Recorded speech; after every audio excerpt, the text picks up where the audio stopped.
Recently मेरे पास एक video आई कि जी सखर में एक पुल बनाया गया है। जिस दिन उस पुल का इनॉग्रेशन था यानी कि ओपनिंग सेरेमनी थी, उसी दिन वो पुल गिर गया। कि कागज का पुल बनाया था, गत्ते से बनाया था क्या भाई?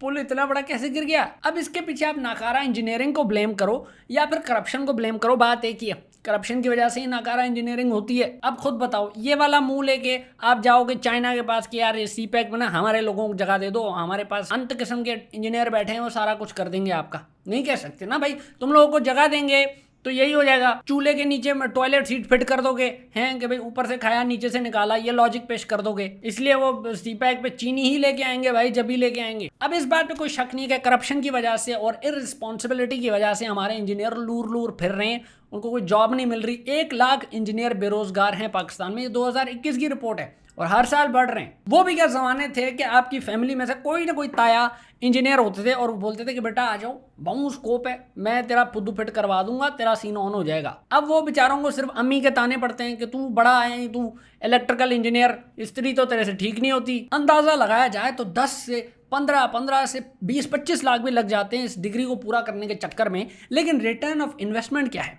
अम्मी के ताने या फिर बाबा जी का ठुल्लू जो मिल रहा है। इस सब के पीछे जाहिर सी बात है जो इदारा इसको रेगुलेट करता है उसको तो हम दोषी ठहराएंगे, जो है पाकिस्तान इंजीनियरिंग काउंसिल। पीईसी का ये काम है कि इंस्टीट्यूट्स को रेगुलेट करना, ये देखना कि कितने इंजीनियर निकल रहे हैं, वो कहाँ लग रहे हैं, उनकी नौकरियां लग रही हैं या उनके सिर्फ लसन लग रहे हैं। ये सारे काम पीईसी के हैं जो कि एविडेंटली सही से नहीं किए जा रहे और ये सारे मसले आ रहे हैं। और दूसरा ये कि भाई डिमांड और सप्लाई उसमें बहुत गैप आ चुका है, मतलब कि बहुत ज़्यादा बढ़ गए। अब हर पत्थर के नीचे इंजीनियर है। किसी से पूछो हाँ भाई क्या करते हैं, इंजीनियर हूँ, हाँ ठीक है उधर ही रहे। एक ज़माना था जब सिर्फ गवर्नमेंट इंस्टीट्यूट्स होते थे इंजीनियरिंग के लिए, एक मखसूस बजट आता था, वो लगता था, क्वालिटी ऑफ एजुकेशन मेंटेन हो पाती थी। लेकिन उसके बाद हर नादन शाह, ईदन शाह, दादन शाह, जिसका मूड हुआ उसने कहा भाई इंजीनियरिंग यूनिवर्सिटी बना देता हूँ, पीईसी से अप्रूव तो हो ही जाएगी। 126 इंस्टीट्यूट्स अभी तक काम कर रहे हैं, हो सकता है ज़्यादा भी हों। जिसका दिल करता है वो इंस्टीट्यूट बना के बैठ जाता है, यूनिवर्सिटी बना के बैठ जाता है। खलीफा बेकरी की नान खटाई दे दी,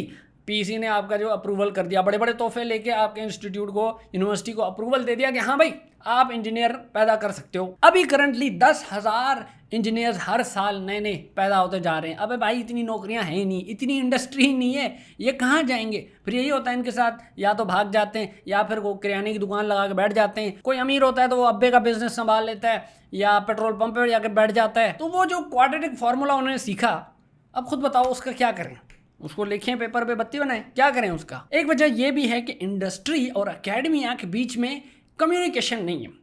होना असल में ये चाहिए कि भाई इंडस्ट्री में जो प्रॉब्लम्स आ रही हैं वो डायरेक्ट करती है कि जी ये इश्यूज आ रहे हैं, इसके लिए हमें इंजीनियर्स चाहिए, साइंटिस्ट चाहिए, और वो आते हैं और इस मसले को हल करते हैं। तो एक कम्युनिकेशन होती है जो 2 तरफा की होती है, वो कम्युनिकेशन यहाँ पे है नहीं। क्यों? क्योंकि इंडस्ट्री नहीं है। अबे भाई बहुत बड़ी इंडस्ट्रियाँ जो हैं वो तो ढक्कन लगा के चली गई हैं, उन्होंने तो कह दिया वालेकुम अस्सलाम, तो फिर बेचारे इंजीनियरों का क्या होने वाला? जैसे 1961 में सुपार्को का इदारा इस्टेब्लिश हुआ। अब उसका काम था कि भाई खला पे रिसर्च करेंगे, हम सैटेलाइट्स भेजेंगे, हम जिंदगी और आसान कर देंगे, डिजास्टर मैनेजमेंट पे काम करेंगे, कोई बाढ़ आएगी, कोई अर्थक्वेक आएगा, हम पहले से बता देंगे ताकि सारे चौकन्ने हो जाएं। अब तो ये होता है कि सारा कुछ आके तबाह शबाब जब हो जाता है तो बताते हैं अरे यार वो ये बताना था कि फ्लड आने वाला था, अच्छा आगे, ओह अच्छा से सर्वेलेंस को ठीक करेंगे। ये इदारों के ये काम थे। इन्होंने एक खूबसूरत किस्म का मॉडल बनाया कि सुपार्को को जो इंजीनियर चाहिए, स्टूडेंट्स चाहिए, साइंटिस्ट चाहिए, वो इधर ही अपने बगल में ही वो बना रहा था।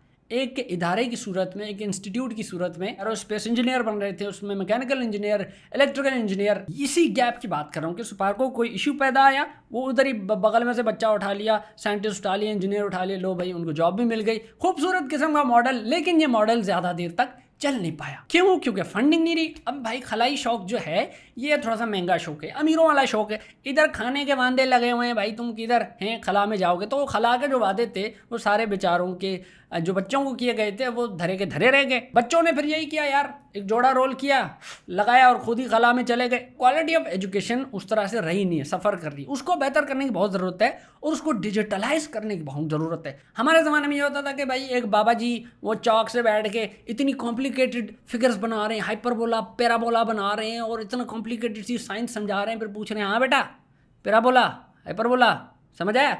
मैं कहा चाचा तुम क्या बोला? मुझे तो कुछ समझ नहीं आया। तो भाई यूट्यूब का ज़माना है, 3D मॉडलिंग का ज़माना है, प्रोजेक्टरों को यूज़ करो, ज़रा उनको दिखाओ कि चीज़ें कैसे होती हैं। अब MIT के टीचर्स देख लो, वो यार अपनी जान खतरे में डाल के प्रैक्टिकल्स करके दिखा रहे होते हैं ताकि बच्चों को सही तरह से समझ आए। इस तरह की एजुकेशन हमें चाहिए। डिग्री में प्रैक्टिकल काम डालने की बहुत ज़रूरत है। यहाँ पे इंजीनियरों का सिर्फ एक ही क़यामत का दिन होता है, और वो होता है फाइनल ईयर का प्रोजेक्ट सबमिशन का जो दिन होता है, बस वो। फिर उसमें बेचारे कर के कुछ बना लेते हैं कि लो जी सर ये हमने फार्मूला कार बनाई है। वो आगे से बंदा कहता है बस अभी फार्मूला बनाया, गाड़ी कब बनाओगे। तो इसलिए शुरू से लेके हमें प्रैक्टिकल घुसाने की बहुत ज़रूरत है उनकी एजुकेशन में, वरना फिर भाई ऐसे ही पुल बनेंगे जो आपको सीधा अल्लाह की तरफ ले जाएंगे। तो सिर्फ स्लाइडें चाट के रटने से ये मसले हल नहीं होने वाले हैं। हमें उसकी क्वालिटी ऑफ एजुकेशन पे काम करना बहुत ज़रूरी है। हर इदारे को नान खटाई पे अप्रूवल देने की कोई ज़रूरत नहीं है। कुछ इस तरह का होना चाहिए कि भाई 4 साल की इनकी डिग्री है, 1 साल इनको हाउस जॉब, एक पेड हाउस जॉब पे लगाया जाए जिसमें बच्चे प्रैक्टिकल काम भी कर रहे हो इंडस्ट्री में, उनको पैसे भी मिल रहे हो, सुकून में रह रहे हो, और हाँ लगे हाथ भाई उनको एंटरप्रेन्योर, सही बोल रहा हूँ मैं, ये बहुत मुश्किल वर्ड है, एंटरप्रेन्योरशिप की स्किल्स भी सिखाई जाएँ।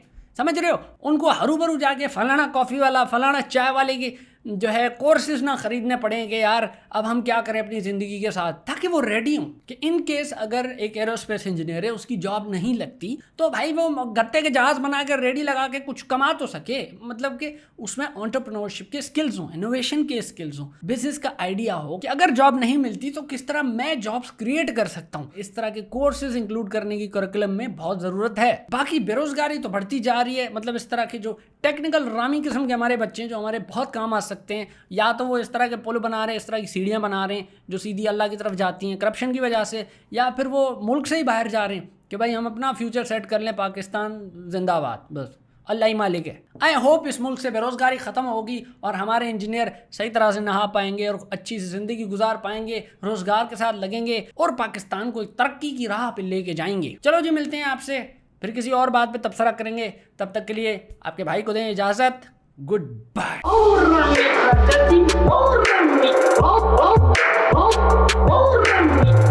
इसका मतलब समझे दया।